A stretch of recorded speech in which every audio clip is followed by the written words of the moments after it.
গল্পটি এই রকম। এক মুঠো দানার ফল। একদিন এক দরিদ্র কৃষক মাঠে কাজ করছিল। হঠাৎ সে দেখে একটি ছোট পাখি ধুঁকতে ধুঁকতে তার পায়ের কাছে এসে পড়েছে।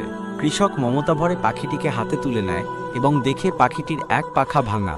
সে পাখিটিকে নিজের ঘরে নিয়ে যায়, যত্ন নেয়, খাওয়ায় এবং কয়েকদিন পর পাখিটি সুস্থ হয়ে ওঠে। সুস্থ হবার পর পাখিটি বলল, তুমি আমার জীবন বাঁচিয়েছ, আমি কৃতজ্ঞ। যাও, বনের ভেতরে গিয়ে বাঁশঝাড়ের নিচে মাটি খুঁড়ো, তুমি সেখানে কিছু পাবে। কৃষক বিস্মিত হয়ে গেল, কিন্তু পাখির কথা মতো কাজ করল। সত্যি, সে সেখানে এক মাটির হাঁড়ি পেল, যার ভিতরে ছিল সোনার দানা। সে বুঝল এটি তার সদয় কর্মের ফল।